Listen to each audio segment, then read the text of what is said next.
Hello everyone! I've been using all main first-party controllers for a while. And for those who are wondering which one is the best first-party controller, I can definitely say that it's the Dualsense, and I'll show you why in this video. Let's start from the bottom. In the last place is the Joycons, and I'm sure everyone here will agree with me that the Joycons are probably the worst controllers of the last decade. They are super expensive and the quality is just terrible. The sticks will drift with little usage, and if the shutter buttons break, the entire controller will stop working. The only pro is that with one pair you have two controllers for two-player games. Next is the Xbox Series controller. Well, the build quality of this controller is not bad. The buttons are good, the D-pad is good, the triggers are Hall sensing triggers, it has a headphone jack, and it's super compatible with PC and Android. But it still uses AA batteries. Sure, you can add rechargeable batteries, but that comes with additional cost, and I'm reviewing what you get out of the box.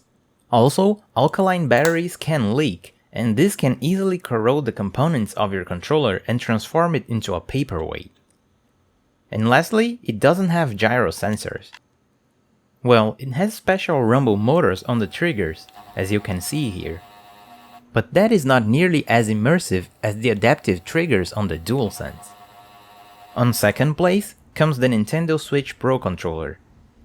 This controller is easy to customize. You can remove the grips and personalize your controller, adding any color you'd like. The buttons feel good, the D-pad is good, it has internal rechargeable batteries, and the battery life is also very good. It also has gyro sensors, and there is an NFC reader, though this functionality is only useful on Switch games. The rumble motors are HD rumble, that gives a much more detailed feedback.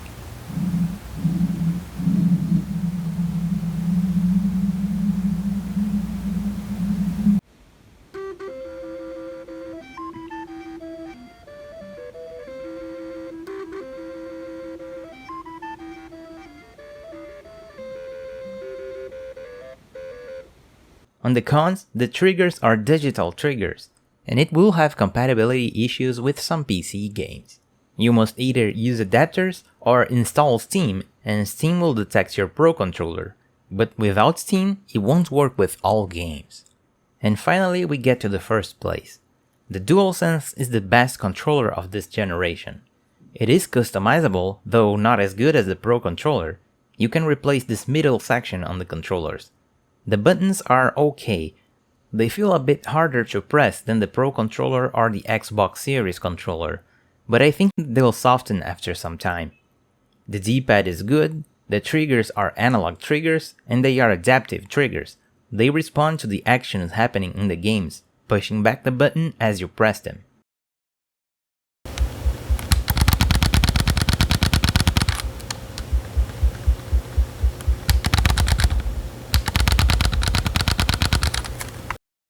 And the good part is that they also work on PC games.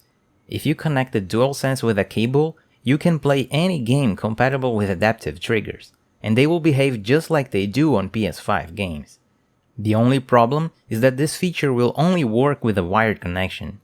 If you connect it through Bluetooth, the controller won't be recognized properly. But just as the Pro controller, you can use Steam or an adapter to use it wirelessly. Another alternative is to install this app called Dualsense X. Not only it lets you use the controller wirelessly and improve the compatibility with games, but you can also use the touchpad to control the mouse and customize the RGB lights. On the PS5 though, this controller is on another level. Not only it has all the functionalities I mentioned before, but it has two internal microphones for noise cancellation. It also has a headphone jack and external connectors for a charging dock. And the rumble is a step ahead of the HD rumble on the Pro controller. The Pro controller can only make light vibrations, lacking that powerful shaking of the traditional rumble motors that you know. But the Dualsense can do both, strong and delicate vibrations at the same time.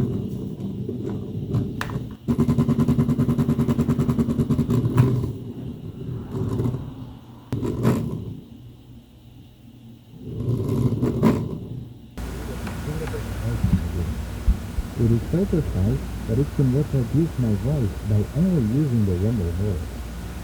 In fact, this is how most games will reproduce the vibration effect.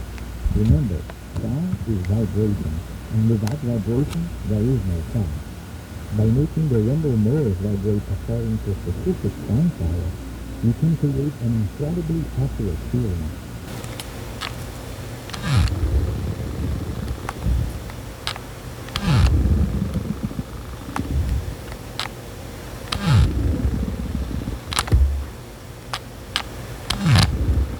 When you combine those two with the adaptive triggers and the speakers on the controller, it can create an incredible immersion in games.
Of course, this controller is not perfect, and it has its downsides too.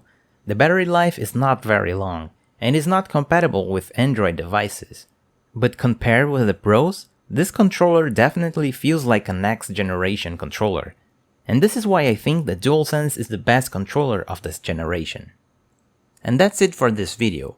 I'm working on a special video where I rank all third-party controllers I reviewed so far, from worst to best. Make sure you're subscribed to the channel to see that video when it comes out. As always, thank you for watching, and I'll see you next time.